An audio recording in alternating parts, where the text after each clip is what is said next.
원준씨 기다렸나봐. 켜자마자 바로 들어오시네. 굿애프터눈 반갑습니다. 아침에 뭐 하나 그냥 수익 실현이라는 말은 남사스럽고 우리 그 멤버분들이나 제자분들은 아실 것 같은데 그냥 좀 비교적 오래 가지고 있던 걸 잘라냈습니다. 일성건설이죠. 원래는 저기서 처음 제가 산 자리에서 올라가는 게 맞는 것 같은데 사실 이런 좀 어찌 보자면 좀 실패한 매매 같은 경우에는 제가 잘 안 보여주려고 하는데, 안 보여주려고 한다기보다는 안 보여주는 게 저한테 득인데, 여러분들이 제가 이따위 매매를 한 걸 보면서 뭘 배우겠습니까, 그죠? 그래서 그래도 명색이 여러분들을 가르치는 게 정목팔이 하는 게 아니고 가르치는 게 주 목적인 채널을 운영하는 사람의 입장으로서는 사실 이런 거는 안 보여주는 게 낫죠, 그죠? 수급적으로는 일단 매우 만족스러운 종목이었고요. 저는 수급쟁이이기 때문에 수급적인 부분을 가장 우선해서 덤비는 타입이거든요. 그래서 수급적으로는 벌써 제일 앞에 매수했던 이 자리에서 이미 거의 풀 매집이 완성이 되어 있었던 종목입니다. 그래서 수급을 확인하고 난 다음에 이제 자리 보고 들어가면 되겠죠, 그죠? 띠리리 언더슈팅 나왔네? 이야, 일부러 조금 더 빼는 척 하는구나. 디스카운트 구간을 더 주네. 땡큐 이러면서 땡큐 이러면서 아주 그냥 기분 좋게 매수를 했었는데 계속 빼더라.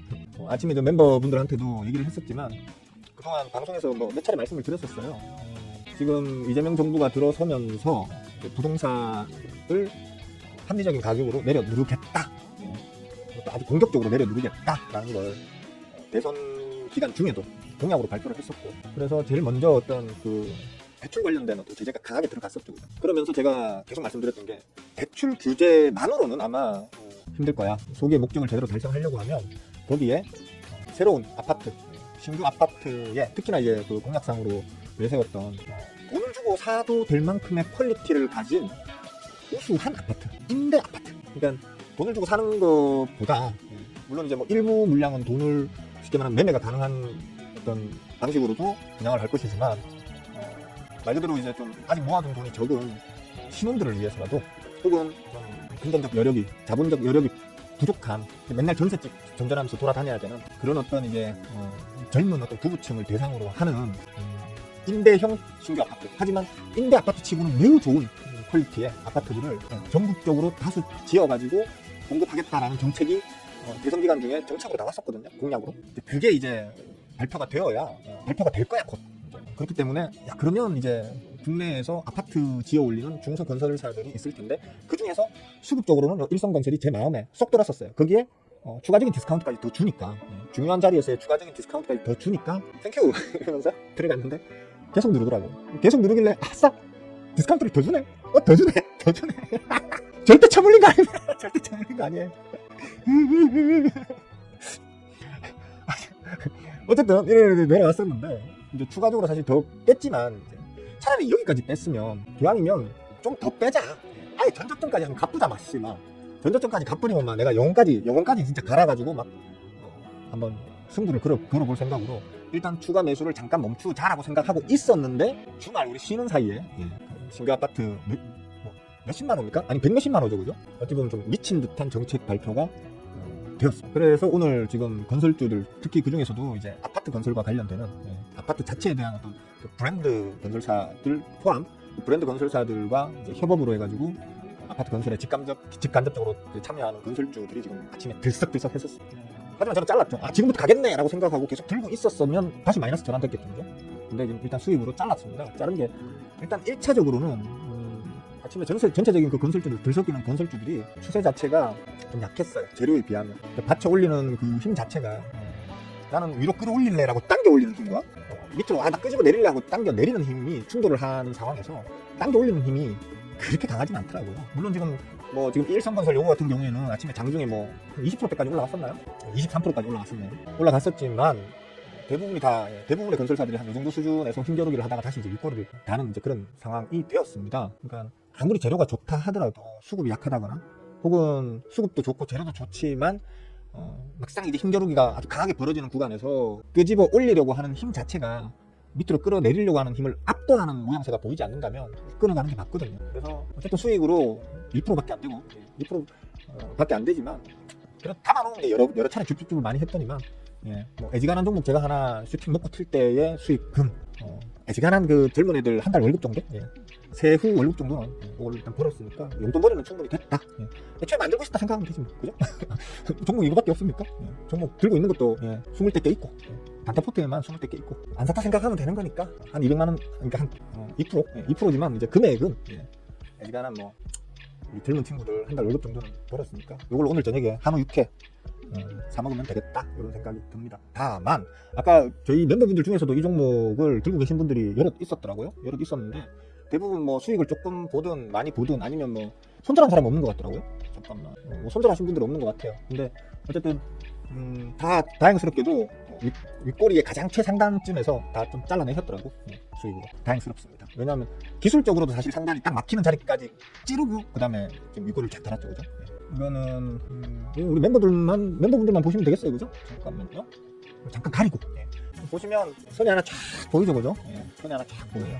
절로 가면 막 이런데 보면 톡 쳐맞고 내려오고 톡 쳐맞고 내려오고 톡 쳐맞고 내려오고 톡 쳐맞고 내려오고 하는 자리들이 있어요, 그죠? 그걸 오늘 또 이렇게 톡 쳐맞았다 이렇게 생각하시면 될 것 같아요. 쉽죠? 주식은 참 쉬워요. 쉽기 때문에 제대로만 배워서 기계적으로 실천하시면 진짜 개꿀 빨기 쉽다 이렇게 생각하시면 될 것 같아요. 아쉬워요. 한 번 정도는 더 사도 됐었는데 사실 그냥 단타로 들어갔던 놈을 너무 여러 차례 사니까 손이 잘 안 가더라고. 매수 버튼이 손이 잘 안 가서 결국에는 좀 아쉽게도 수익을 그렇게 많이 거두지 못했다 라는 측면에서는 좀 아쉽습니다. 하여튼 아침에는 요거 좀 골머리를 썩이던 놈을 좀 털어내서 다행이었다 정도로 말씀을 마치고, 민영씨 어서와요. 반가워요. 경원씨도 할롱. 동희씨 반갑습니다. 진짜 이쁜 사람씨도 해피 애프터는. 그리고 사실 지난 주말 동안에 좀 잠깐만요 뭐 하나 움직이는 게 좀 보이네. 자동매도 걸어놨으니까 그냥 요 앞에 여기에서 13% 한번 먹었죠? 먹고 바로 제가 판날에 주포가 소진했던 물량을 금방 다시 다 가져가더라고요. 한 3일, 2, 3일 사이에 금방 다시 다 빼가길래 아이고 그냥 달아서 계속 올리려나? 했더니만 조금 더 누르길래 아싸 디스카운트 아싸 바겐 세일 이러면서 좀 더 담았는데 어떻게 달라는지 모르겠습니다. 좀 더 지켜보겠습니다. 제가 생각하는 목표가는 조금 더 위에 있기 때문에 저기까지 가주면 뭐 아주 좋은 거고, 단기에 저기까지 가준다고 하면 수익률이 뭐 거의 40% 50% 나오잖아, 그죠? 좋긴 한데 어차피 단타로 들어갔기 때문에 그냥 거래량 실린 슈팅 한번 쭉 나와주면 겸손하고 소박하게 그냥 용돈벌이나 하는 걸 일단 목표로 그렇게 나도 보겠습니다. 이거는 오늘 슈팅이 지금 11%나 나와가지고 12% 자꾸 올라가냐. 어쨌든 지금 사시는 분들은 이제 난 몰라, 책임 못 져요. 무슨 종목인지 얘기 안 하는 이유가 그거예요. 조심하시고요. 그리고 이제 주말 동안에 좀 재밌는 일들이 있었죠, 그죠? 재밌는 일? 뭐 괴로운 일일 수도 있고요.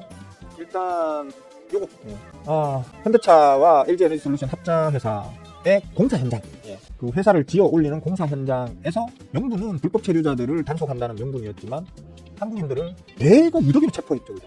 이것 때문에 말들이 많아요. 도랑꾼은 몰랐다 이거.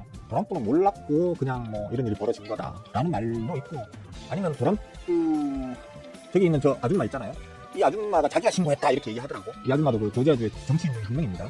자기가 신고했다. 한국 빠떼로 공장 조지아주 경제에 기여 안 해 라고 되어 있거든요. 조금만 생각해보면 이게 얼마나 개소리인지는 쉽게 알 수 있죠, 그죠? 예를 들어 이런 게 있어요. 이게 적당한 예인지는 모르겠어요. 미국에 우리가 비행기 타고 잠깐 놀러를 간다고 생각해보세요. 가서 뭐 한 일주일 아니면 한 달만 여행 한번 하고 와야지 하면 한국에 있는 여자친구 데려가도 되잖아, 그죠? 근데 내가 그냥 미국에 가서 거기서 집 하나 지어가지고 계속 푹 눌러 앉아서 살아야지 라고 생각하신다면 일단 여자친구한테 물어보겠죠. 야, 미국 가서 살래? 여자친구가 나 한국이 좋아 하면서 안 갈 거란 말이야. 안 갈 여자친구도 있을 거란 말이야. 제일 좋은 거는 이제 미국에 가서 뭐 하얀 애든 검은 애든 간에 현지에서 아가씨를 또 사귀어가지고 그 아가씨하고 결혼해서 알콩달콩 20년, 30년, 40년, 50년 살아갈 계획 또 잡아야겠죠, 그죠?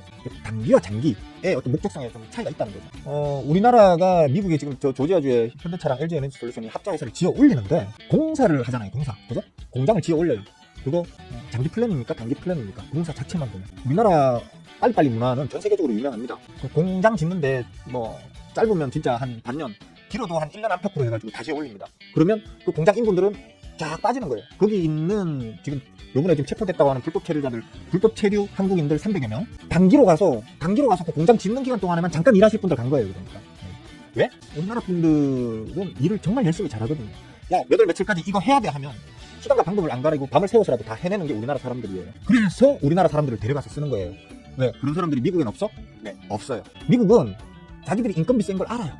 알기 때문에 어쩌든지 간에 출근 일수를 늘리려고 해요. 그렇기 때문에 무슨 공사든 간에 우리는 반년 안에 해결할 수 있는 걸 걔네들은 2년 3년 동안 지어 올려요. 그게 그 나라 애들 특징이에요. 그러면 뭐 투자 다 해놔놓고 돈 때려박아서 투자 다 해놔놓고 이제 공장 지어 올리려고 하는데 빨리 공장 다 지어가지고 물건 뽑아내가지고 팔아서 수익을 내야 되는 회사 입장에서는 그 공장 짓는데 뭐 1년, 2년, 3년 걸리면 허파디벼지겠죠, 그죠? 시장이 얼마나 빨리 어떻게 변화할지도 모르는 상황에서. 그래서 우리 한국 노동자들을 데려가서 한국 노동자들로 공장을 지어 올려야 되는데 비자 잘 안 내주네. 미국이 전 세계에서 비자 조건 제일 까다롭게 주는 게 미국이잖아요. 그래서 예전부터 우리 한국이 미국에 어떤 그런 현지 투자를 할 때에는 전부 다 이런 식으로 뭐 물론 현행법상 미국의 현행법상 불법일 수는 있지만 편법으로 그렇게 우리나라 노동자들이 들어가서 공장 다 지어 올리고 다 돌아왔었단 말이에요. 그게 한국 회사들 입장에서도 돈이 덜 드니까 그렇게 계속 해왔거든요. 즉 관행이었단 말이에요. 관행. 즉 미국도 알면서 그냥 눈 감아주고 있던 부분이에요. 근데 갑자기 지금 이런 식으로 지금 단속을 해서 한국 근로자들을 300여 명을 갖다가 쇠사슬로 칭칭 감아가지고 구금해서 지금 강제 추방 형식으로 지금 하려고 하는 거죠 지금. 그러면서 저 아줌마가 지금 저 아줌마가 핑계를 줬다고 대고 있어요. 말도 안 되는 소리죠 이거는 지금. 아까 제가 말했잖아요. 오래 있을 거면 현지차를 둬야 된다고. 그러니까 공장을 건설하는 그 기간은 말 그대로 여행 가는 기간하고 똑같아요. 그러니까 여자친구 데리고 가서 여행하면 되는 거예요. 하지만 공장이 다 지어지고 나면 그 공장에서 앞으로 20년, 30년 동안 조지아주에 살고 있는 새까만 하얀 또 놀이끼리 한 애들을 뽑아가지고 걔네들을 훈련시켜가지고 2, 30년 동안 굴리는 거란 말이에요. 그럼 당연히 조지아주의 경제에 도움이 그때부터 되겠죠, 그죠? 쉽게 말하면 공장이 다 지어지고 난 이후부터는 조지아주의 경제에 도움이 된다는 거예요. 그걸 지나가는 개도 알아요. 지나가는 개들도 그런 시스템을 알 수 있단 말이에요. 그런데 조지아주의 경제에 도움이 안 된다고 하면서 신고를 했고 다 체포를 했다는 겁니다. 말이 안 되는 소리죠. 이거. 진짜 말이 안 되는 거라. 어처구니 없는 일이 벌어진 거예요, 사실. 근데 저는 저 아줌마가 단독으로 자기가 신고해서 이런 일이 벌어졌다라고 얘기를 하고 있지만 저는 그렇게 생각 안 해요.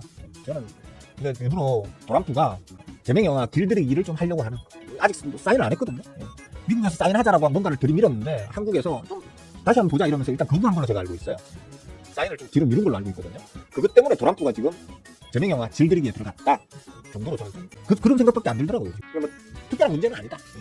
뭐 그런 식으로 질들이기 한다고 해서 지금 우리 정부가 그렇게 쉽게 질들여질 정도는 아니라고 보거든요. 그렇기 때문에 조금 사태를 좀 더 이제 지켜봐야 되지 않겠나. 제가 계속 말씀드려왔었어요. 트럼프 취임하고 관세전쟁 막 시작할 때부터 말씀드렸었어요. 우리는 계속 질질 끌어요. 질질 끌고 마지막까지도 사인을 계속 밀어가지고 최종적인 사인을 그 어느 나라보다도 늦게 해야 한다 라고 얘기를 떠왔었거든요. 그리고 그 전략대로 지금 되고 있고요. 그 전략대로 되고 있는 상황에서 특별하게 우리에게 지금 득이 됐으면 득이 됐지 실이 된 경우는 없었어요. 다만 이제 최근 들어서 일본이 지금 선제적으로 지금 자동차 관세가 15%죠, 그죠? 15%로 좀 확정됐죠. 우리는 아직 25%인데 우리는 아직 사인을 안 했기 때문에 우리는 아직 25%인데 일본은 15%로 지금 확정이 됐어요. 그래가지고 사인까지 한 걸로 제가 알고 있어요. 그 부분 때문에 자동차 쪽에 약간의 이제 뭡니까 단기겠지만 물론 단기 기간 동안에는 약간의 악재로 작용할 것 같다. 시장에서도 지금 오늘 현대차나 기아 같은 경우에는 좀 지켜봐야겠네. 하지만 우려가 좀 되네. 라는 부분 때문에 약간 좀 약세로 좀 가고 있는데 크게 뭐 걱정할 부분은 아니라고 저는 봅니다. 그거는 좀 사태를 좀 더 지켜봐야 되겠다. 그리고 일단 이런 식으로 한국 노동자들을 불법이라고 하면서 관행이었던 걸 마치 그런 관행이 없었다는 듯이 그리고 거기에 자기들 경제에 도움이 안 된다라는 어떤 그런 핑계를 억지로 갖다 붙여가지고 지금 쫓아내는 이런 부분에 대해서 우리 한국에서 어떤 식으로 대응하느냐에 따라서 트럼프의 태도가 정반대로 달라질 거라고 보는데 저는 강하게 나가야 된다고 생각합니다. 공장 지어 올리는 거 멈춰버려야 돼요. 물론 그 기업이라는 게 어떤 스케줄에 맞춰가지고 이제 움직이기 마련이라서 마냥 미룬다고 그 능수는 아닌데 이런 식으로 계속 트럼프한테 끌려가봐야 답이 없어요. 왜냐하면 지금 그 한국 근로자들 다 빼고 그 자리를 지금 그 현지의 그 하얀 애 까만 애 노란 애들을 써. 걔네들이 그 공장을 제대로 지어 올릴 수 있겠어요? 저는 못 짓는다고 생각해요. 걔네들 어떻게 지어요? 뒷불 뭐 아는 게 있어야지. 설사 안 다치더라도 우리가 기대하는 만큼 움직여주질 않아요, 걔들은. 아침 땡치면 일 시작하고요. 저녁에 땡치면 바로 퇴근이에요, 걔네들. 칼퇴. 일이 진행이 안 될 거예요, 아마. 그렇기 때문에 이거는 따로 이제 트럼프하고 또 협상을 해야 될 겁니다. 협상을 해서 아마 기존대로 돌아갈 겁니다, 이거. 왜냐하면 조지아뿐만 아니에요. 미국 전역에 지금 여러 현장에서 우리 한국 기업들의 공장들이 지금 지어지고 있는 곳들이 여러 군데 있고 그런 곳들은 다 관행적으로 지금 다 그렇게 하고 있어요, 지금. 다 쫓아내야지, 그러면. 조지아주뿐만 아니고 다른 공장들에 있는 그 한국인들 다 쫓아내야지. 오스톱 시켜야 돼요. 좀 강경하게 나갈 필요가 있다고 봅니다. 저 개인적으로는 그렇게 생각합니다. 하여튼 그런 부분이 있기 때문에 뭐 좀 오늘 이게 시장에 좀 불안감을 주는 측면은 있지만 별로 걱정 안 해도 될 것 같다, 제 생각엔. 그리고 뭐 하나만 더 말씀드리자면 지금 오늘 뭐 주말 동안에 이런저런 얘기가 막 나오다 보니까 뭐 고용 지표가 안 좋게 나왔다. 뭐 고용 지표 안 좋게 나올 걸 몰랐나요? 네? 제가 아마 미국 고용 지표 안 좋게 나올 거다라는 말을 조만간부터 고용 지표 안 좋게 나올 거야. 왜냐하면 관세 때문에 기업은 위축이 될 거고 기업이 위축되면 물가 올라갈 거고 그러니까 물가로 특히나 저번에 그 7월 PPI 지수가 8월에 발표됐을 때 제가 그 얘기 했었죠, 그죠? 이거 이제 저 미국 인플레이션, 아니 정확하게는 스태그플레이션의 전조 증상으로 봐야 된다. 그렇기 때문에 9월달에 나오는 8월 지표가 중요하겠지만 제가 볼 때는 빠르면 그러니까 9월달에 발표되는 8월 지표, 늦어도 10월달에 발표되는 9월 지표부터는 아마 좀 공포감을 줄 거야. 그렇기 때문에 금리 인하 못할 걸이라고 얘기했었거든요. 제가 금리 인하 못할 확률이 지금 난 더 크게 봐. 근데 시장에서는 전부 다 100% 금리 인하한다 뭐 이런 식으로 나오고 있죠, 그죠? 왜? 경기가 안 좋아지니까. 경기 안 좋아지면 시장에 돈을 풀어야 되고, 돈을 풀게 되면 경기 마중물을 해서 경기가 다시 좋아질 거야 뭐라는 어떤 그런 것 때문에 금리 인하 할 거라고 지금 예상하지만, PPI가 얘기했잖아요. CPI를 PPI가 선행한다고. PPI가 지금 쇼크를 줄 정도로 미친 듯한 폭등을 했었는데, 7월 PPI가 폭등을 했었는데, 그거 이번 9월에 발표되는 8월 CPI부터 반영됩니다. 그럼 CPI가 어떻게 나올 줄 몰라요. 고용지수 박살나고요, PPI 폭등하고요, 그리고 결과적으로 8월 CPI가 9월에 발표됐는데, 그 9월에 발표되는 CPI가 시장 예상치보다 조금이라도 높게 나오잖아요. 그때부터는 시장 패닉에 빠질 수 있단 말이에요. 근데 무슨 금리 인하를 합니까? 응? 금리 인하 못해요. 왜? 관세 때문에 물가는 더 올라갈 건데, 거기에 금리를 인하한다? 그러면 물가가 더 올라갈 텐데, 물가가 더 올라가면 소비 위축은 더 심하게 벌어질 거고, 소비 위축이 더 심하게 벌어지면 어쩔 수 없이 기업은 자기들 박리담회가 안 되기 때문에 물가를 또 추가로 더 올려야 돼요. 그러면 물가는 자꾸 올라가는데 소비 심리는 점점점 위축되는 스태그플레이션 현상이 순식간에 올 수 있는 거거든요. 그럼 미국 경제 박살이에요. 그게 전 세계에 영향을 주게 될 거고, 이런 상황에서 누구보다도 소심한 진짜 아가씨의 마음을 갖고 계시는 우리 파월 왕께서 금리 인하를 지금까지 잘 버티셨는데, 지금 이렇게 위험 신호가 막 곳곳에서 터지고 있는데 금리 인하를 한다? 어제도 제가 지난주에 제가 말씀을 드렸지만, 지금 금리 인하 이제 100% 한다는 사람도 있고요, 그죠? 100% 이번에 확실하게 지금 뉴스에 나오잖아요. 뉴스에다 저렇게 적어놨더라고. 예. 금리 인하 사실상 100%. 뭘 보고 사실상 100% 안에 들어갔으면 기사를 안 봤어요. 도대체 뭘 근거로 저래 하는지. 말 그대로 경기 위축 때문에 소비 진작시키기 위해서 금리 인하한다 라고 이제 달아놨던데, 저는 개소리라고 생각하거든요. 방금도 제가 설명했지만 그냥 소비 심리 위축 때는 경기가 좀 긴축에 들어가는 그런 거면 금리 인하로 방어할 수 있죠. 근데 다시 말하지만 물가가 올라가는데요. 물가 올라가는데 지금 금리 인하를 하겠다? PPI가 0.9, 달이 0.9라는 얘기는요, 그거 그냥 산술대로 그대로 그냥 곱하기 해버리잖아요. 똑같은 퍼센트로 계속 나온다고 쳤을 때 그대로 계산하면 연간 물가 상승률이 10%가 넘어간다는 얘기예요. 미국 망해요. 그러면 내수 다 박살나는 거거든요. 마치 우리나라 IMF 때처럼 그런 현상이 벌어질 수도 있다는 얘기예요. 근데 파월러가 무슨 간땡이로 금리 인하를 해요?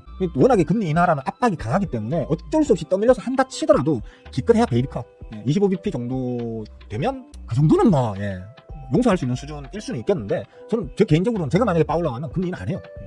못해요. 할 수가 없어요. 그냥 놔두고 10월달까지만 버텨버리잖아요. 그러면 이제 도란프, 너도 나도 천재라고 칭송해 마지 않았던 그 도란프가 얼마나 빙신 같은 할배였는지가 이제 만천하에 다 드러날 거예요. 늦어도 올해 안에는 도란프가 얼마나 빙신 같은 말도 안 되는 정책을 갖다가 개 건조로 밀어붙였는지 그걸 아마 다 알게 될 거예요. 그게 파월러한테는 훨씬 더 자기 파월러 개인의 입장에서는 자신의 명예도 지키고 자기를 계속 갈구고 있던 도란프도 물먹이고, 그런 측면에서는 훨씬 더 도움이 될 거예요. 그럼 제가 파월러라면, 제가 알고 있는 파월러의 성향이라면 금리는 안 할 것 같아요. 근데 지금 100% 확실하다 이런 식으로 지금 기사를 써대고 있는, 안에 들어가서 뉴스 한번 보세요. 쭉 읽어보세요. 빅컷 가능성까지도 지금 점점 커지고 있대요. 50bp 0.5%. 저는 이게 진짜 저래서 저런 건지, 전문가들이 저렇게 예상을 해서 하는 건지, 아니면 어떤 의도가 숨어있는 뉴스인 건지 구분을 좀 해야 될 것 같아요. 조심하셔야 된다라는 측면으로 말씀을 드리는 겁니다. 어쨌든 금리를 인하하면 하는 대로, 금리를 인하하지 않으면 안 하는 대로 미국의 주가는 이제 어느 정도 상단의 저항을 좀 맞지 않을까, 단기간 상방 저항을 좀 맞고 좀 주춤주춤거리지 않을까. 좀 유감스럽게도 이제 미국이 그런 추세를 보인다고 하면 우리도 뭐 특별하게 새로운 어떤 이슈가 나오지 않느나, 예를 들어서 뭐 대주주 양도세 관련한 어떤 부분이 그냥 50억 이나, 혹은 제가 저번에 얘기했듯이 50억에서 10억 그 사이인 30억 정도로 좀 타협안이 나온다든지, 그런 식으로 현재 10억을 이제 배팅 걸었던 민주당에서 어느 정도 좀 양도안을 내놓았을 때 어떤 추가적인 탄력을 더 받을 여지는 있을지 모르겠는데, 그 외에 어떤 경우라고 하면 미국 지수 때문에 미국의 어떤 그 상황이 전 세계로 번져 나가면서 어느 나라라 하더라도 다 힘을 못 쓸 것 같은데, 우리나라도 그 영향 때문에 이제 좀 상방이 막히지 않을까라는 좀 걱정은 됩니다. 다만 다시 말씀드리지만 대주주 양도세가 제일 크잖아요 지금, 그죠? 숨어있는 재료로만, 대기 중인 재료로만 봤을 때는 그 대주주 양도세 부분이 가장 큰 거거든요 지금. 그거라도 만약에 타협안이 나와준다고 하면, 즉 10억은 아닌 최소한 30억 혹은 현행대로 50억 이렇게 결정이 돼버리면 그 재료빨로 우리는 다른 나라들, 미국을 포함한 다른 나라들은 다 쉬고 있을 때 우리는 이제 한번 더 도약할 수 있는 그런 기회가 되지 않겠나라고 보는데, 그 외의 경우에는 우리도 아마 연말까지 장이 그렇게 재미있기는 힘들 것 같다. 이제 철저하게 올 연말까지는 전 종목, 전 섹터가 다 같이 탄력받아 가는 건 좀 힘들고, 그냥 순환매 차원에서 특정 섹터, 특정 종목만 띨끔 올랐다가 쭉 빠지고, 또 다른 놈 띨끔 올랐다가 쭉 빠지고, 또 다른 놈 띨끔 올랐다가 쭉 빠지고, 그래서 맨날 그 쳐올라갈 때 중간에 막 쳐올라가서 꼭대기 치고 있는 놈 잡는 게 습관이신 우리 대부분의 호구개미님들은 계속 손실만 반복하는, 그리고 저한테 배워가지고 항상 그 발목이나 무릎 정도에서 사 두고 기다리는 게 습관이신 분들은 계속 개꿀을 그냥 돌아가면서 빠는, 그런 장세가 연말까지 이어지지 않겠나라는 우려와 기대가 좀 공존하는 그런 좀 전망을 할 수밖에 없는 그런 상황이다 정도로, 오늘 찌끄리고 싶은 말씀은 다 찌끄린 것 같습니다. 혹시 뭐 질문할 게 있다거나 아니면 특별히 들고 있는 종목이 오랫동안 쳐물렸는데 뭐 어떤 식으로 탈출하면 좋을지 뭐 그런 걸 좀 물어보고 싶은 분들은 종목 물어보셔도 되고, 종목 상담도 이제 점심때는 종목 상담도 해드리겠다 했죠, 그죠? 대신 저는 이거 이렇게 됩니다가 아닙니다. 이렇게 될 확률이 큽니다. 근데 아닌 말고기 때문에 맹신하지 마시고 제 말을 참고하셔가지고 매매에 좀 도움되는 방향으로 활용하셔라 라는 측면으로 종목 상담도 해드리는 거니까, 궁금하신 종목 있으시면 수급적 차원으로 분석해가지고 가장 확률이 높은 방향성을 말씀드릴 테니까 궁금하신 종목 있으면 물어보셔도 돼요. 네, 호준씨 어서와요. 반가워요. 한나 안녕. 현미? 왜 현미야? 나는 현미 아니에요. 저는 굳이 말하자면 저는 현프예요. 현프. 저는 현프구나. 저는 트럼프 같은, 그러니까 미국 대통령인 트럼프 말고요, 그냥 인간 그 자체의 어떤 트럼프 있잖아요. 제가 진짜 혐오하는 성향의 인간이 트럼프 같은 사람이거든요. 그러니까 제 주위에는 그런 사람이 없어요. 트럼프 같은 스타일의 사람을 제 주위에 두는 걸 저는 너무너무 끔찍하게 싫어해가지고 두드리기 안 하거든요. 제 주위에는 그런 사람이 없어요. 진짜 트럼프 같은 사람은, 제가 살아오면서 트럼프 같은 그런 스타일의 사람들을 부딪혀 봤을 거 아닙니까, 살다 보면. 좋은 경우가 한 번도 없었어요. 한 번도 없었고, 그냥 우리가 살아가면서 만날 수 있는 여러 가지 인간 유형들 중에서, 제가 만나본 인간 유형들 중에서는 제일 쓰레기 같은 인성이거든요. 그게 제일 쓰레기 같은 인간 유형이 트럼프 같은 인간이거든요. 그래서 여러분들 중에는 트럼프를 빨아대는 사람들이 있을지 모르겠는데, 저 같은 경우는 저하고 너무 안 맞아요. 정말 안 맞아요. 무례하고 독단적이고 무식한데 고집 세고, 하여튼 그렇습니다. 그리고 얍삽하고 야비하고, 약한 자에게는 끝도 없이 강하고, 강한 자에게는 끝도 없이 비굴해지는, 정말 싫어하는, 혐오하는 스타일이에요. 처음에 트럼프가 일기 때 그런 모습을 어느 정도 보여줬는데, 설마 미국 애들이 트럼프를 뽑겠어 이랬는데 뽑아쁘네. 뽑아쁘길래 제가 그랬죠. 트럼프 때문에 미국 망할 수도 있겠는데? 이랬었죠. 그때 방송에서 제가 그런 얘기도 했었죠. 와, 미국 한동안 어렵겠는데? 이랬었죠. 하여튼 골 때리는 상황이 자꾸 벌어지고 있습니다.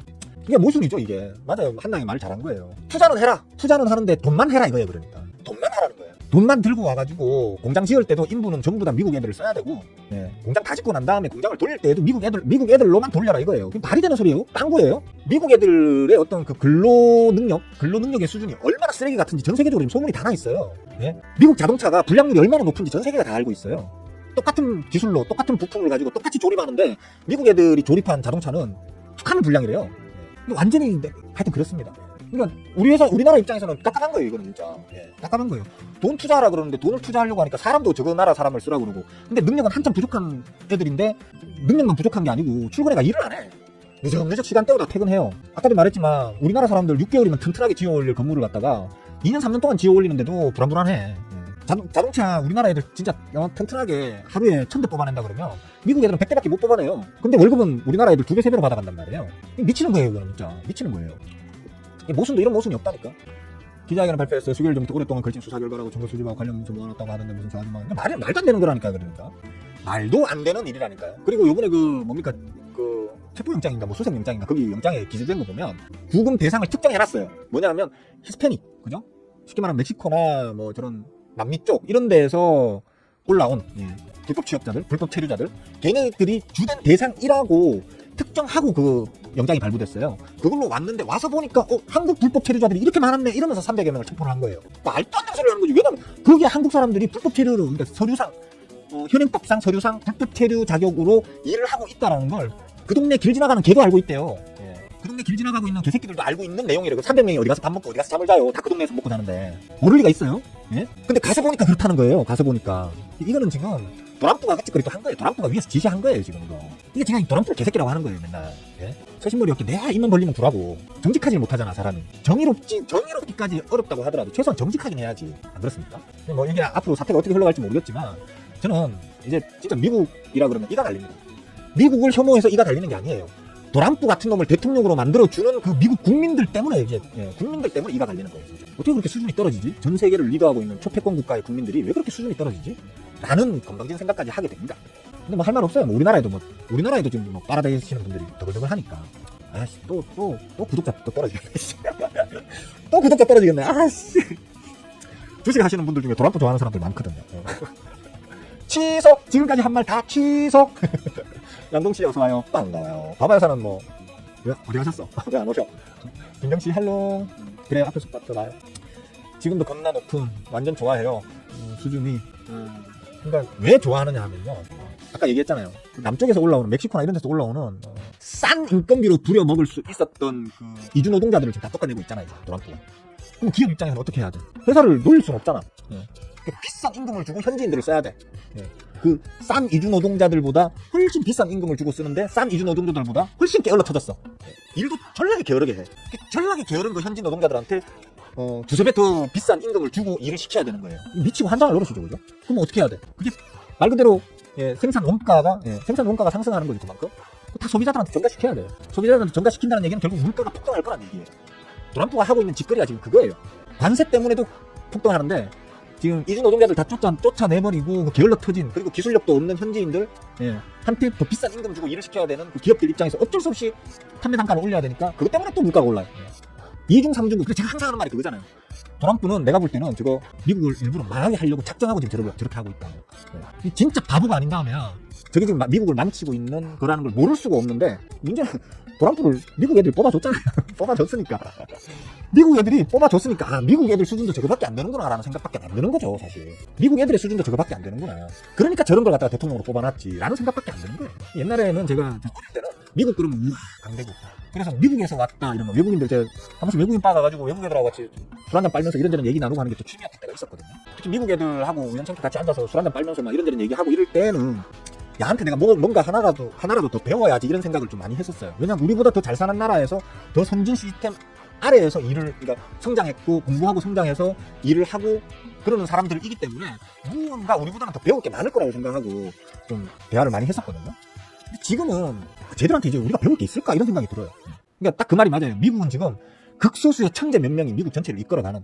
옛날 같으면 뭐 빌 게이츠, 스티브 잡스 이런 사람이 있었다면 지금은 뭐 머스크 응하나 아니면 그 누구야 그 이름이 갑자기 기억 안 나네요. 챗GPT 만든 걔라든지 뭐 하여튼 일부의 천재가 미국 전체를 먹여 살리고 있는 거지. 미국의 전반적인 평균 수준은 엄청 많이 하향된 것 같아요. 한심스러워요 그냥 제가 보기. 참 한심스럽다는 생각밖에 안 들어요 미국. 뭐 그냥 그렇습니다. 뭐 질문 없으세요 진짜? 종목 상담 같은 것도 괜찮고. 썸네일 하나 뽑읍시다. 이렇게. 저들은 신이 주신 자원이 넘치는 나라고 유태인이 이끄는 거예요. 나머지는 멍청한. 너무 또 그렇게까지 뭐 이렇게 할 건 아니고 전반적인 수준이 좀 많이 떨어졌다. 그래요 맞아요. 그러니까 뭐 마약 문제라든지 그죠? 그런 것들도 문제죠. 문제이긴 한데 사실 전체 인구 미국의 전체 인구 지금 3억 넘죠 그죠? 그러니까 그 많은 인구 중에 일부잖아 그죠? 일부기 때문에 그 일부를 두고 전체를 다 폄하하는 건 좀 그렇긴 한데 그렇잖아 그죠? 다만 이제 저는 그냥 그래요. 그 말을 거의 맹신하다시피 하는 말이 있는데 뭐냐면 지금 현 정치인들의 수준은 그 나라 정치인들의 수준은 지금 현재 그 나라 국민들의 수준이라고 보면 된다라는 말이 있잖아요 그죠? 미국이 정말 저는 수준이 많이 낮아졌다고 생각해요. 그래서 정말 낮아졌고 이민자들의 나라이기 때문에 어쩔 수 없는 부분도 있을 거예요. 왜냐하면 그 각자의 나라에서 교육을 받으며 성장해서 미국으로 들어오는 거잖아요. 그러니까 어떤 그 교육 수준의 평균이 좀 들쑥날쑥한 그런 게 어쩔 수 없이 있을 수 있을 거예요. 근데 지금처럼 이렇게 하향 평준화되는 경우는 잘 없을 건데 특히 트럼프를 아주 열렬히 지지해서 대통령 만들어 놓고 지금까지도 지지하고 있는 뭐 러스트 벨트 내에 그 화이트 레드넥들 있잖아요, 그죠? 백인 노동자들인데 찐 보수 우리로 따지면 거의 극우와 맞먹는 찐 보수 하얗다 못해 목이 새빨간 사람을 화이트 레드넥이라고 하거든요. 레드넥. 우리 표현으로 따지면 개꼰대. 우리 표현으로 따지면 개꼰대 정도 되겠죠, 그러니까. 그들 같은 수준의 인간들이 미국에 그만큼 많다는 얘기잖아요. 좀 안타까워요. 그런 측면에서. 우리 제일 최우방국이니까 최우방국이 어느 정도 수준은 좀 됐으면 하는 게 우리 국익에도 도움이 되니까 그랬으면 하는 게 제 바람인데 미국의 수준이 너무 개판이라 가지고 안타까워요. 쿨피스 씨 어서 와요. 마치려고 하는데 지금 오시네. 점심을 엄청 맛있는 걸 오래 드셨나봐. 자, 뭐 질문을 좀 하셔도 된다. 종목 상담도 해드릴게요. 했는데도 딱히 질문이 없으시니까 오늘 여기까지만 합시다. 하고 내일 뭐 점심 때 또 한번 직거래 볼 만한 일이 있으면 또 직거래 보는 걸로 그렇게 합시다. 자, 별 재미도 없는 거 봐주시느라 고생들 하셨고요.